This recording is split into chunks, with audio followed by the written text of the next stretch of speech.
Moje video s ranní rutinou mělo obrovský úspěch a proto to dneska ještě vylepšíme a ukážu vám, jak vypadá u mě úplně celý den. Pojďme se na to rovnou vrhnout.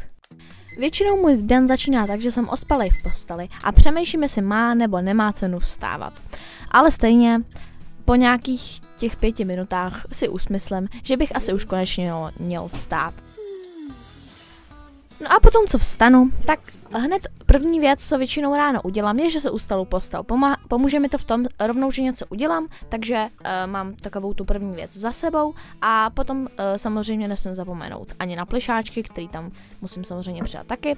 Rovnou zaleju i kytičky, protože ty se samozřejmě taky zasloužejí hezký ráno.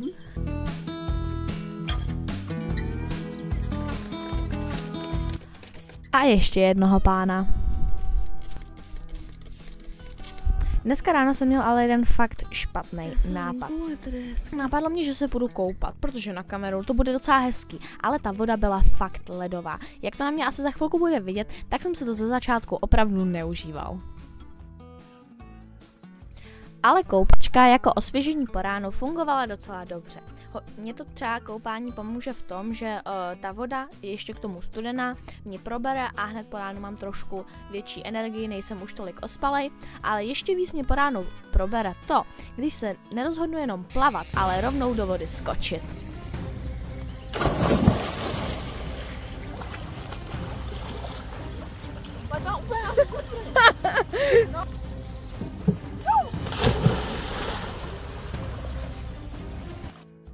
Pak jsem se zase rozhodl, že se utřu a protože mi z té vody nahoře byla trošičku ziminka, tak jsem se rozhodl, že se rovnou zahřiju nějakýma schybama.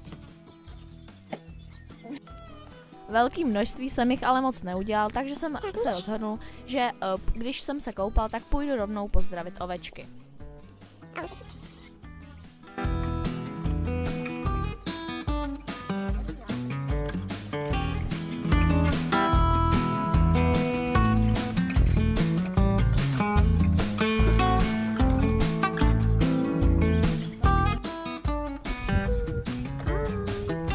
Nevím jak vás, ale mě třeba vařit si pro sebe docela baví. Takže po ránu si rovnou udělám nějakou velkou snídani, aby mě zasytila na skoro celý dopoledne a potom jsem si nemusela dělat takový malý svačinky. Dneska jsem se rozhodl, že si udělám jogurt s ovocem a k tomu ještě vajíčka, ale jinak si můžu udělat klidně palačinky, nějaký obložený chleba, opravdu to střídám, je to hlavně podle nálady. Takže jako slanou variantu jsem měl vajíčka, chleba, rukolu, a jako sladkou jogurt s nějakým ovocem a chia semínkama. Výhoda toho, že jsem domoškolák je, že se po ránu nemusím moc stresovat, ale i tak radši si třeba snídám právě k videu o východní Evropě, abych toho po ránu rovnou stihl víc.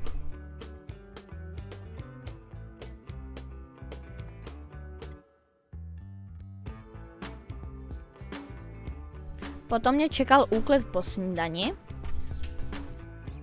A taky jsem si vyčistil zuby a postaral se o pleť.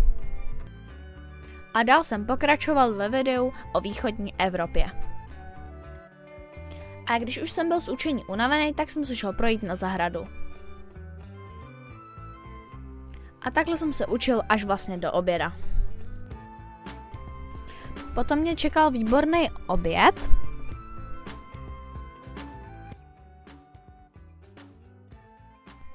A po obědě jsem začal pracovat na návrhu nového loga a banneru.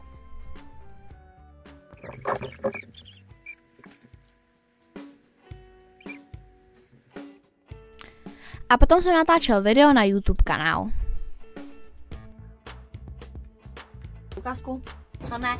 Tohle je téma, který na internetu Jestli jste ho neviděli, koukněte se tady nahoře v kartě. Si můžu jíst sladkosti. No, já jsem s tím měl trochu problém, dřív jsem je trochu víc, potřebuju, teď se to snažím co nejvíc omezit. Konečně nastala nějaká akce, vyrazili jsme do Lidlu a taky jsem měl za úkol získat z knihovny jednu knížku.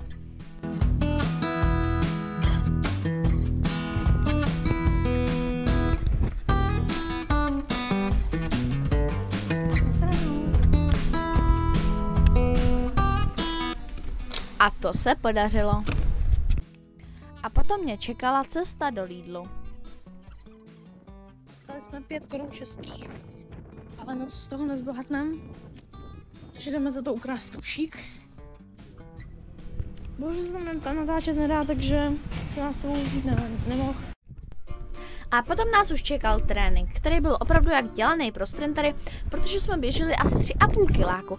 Tam jsme měli 3 těžký kopce a 3,5 kiláku zpátky. Bylo to docela těžký, ale celkově jsem si to docela užil.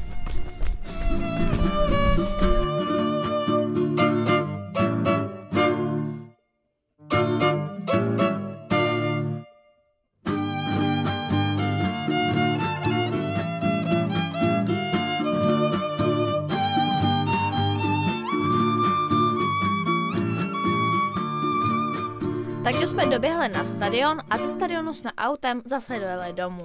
Abych doplnil živiny spálené tréninkem, tak jsem si dal tréninku pořádnou večeři.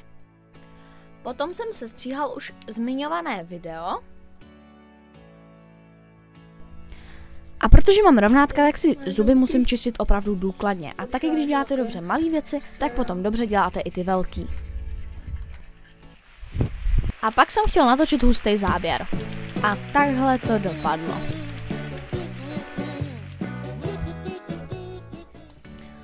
A potom jsem už šel spát. No, jakoby nešel, ještě jsem musel oddendat GoPro, vypnout ho a potom jsem šel spát.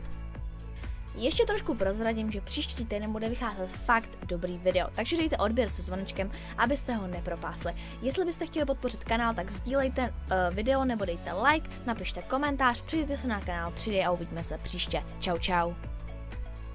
A taky nově mám TikTok a případně i Instagram, takže mi tam můžete dát follow.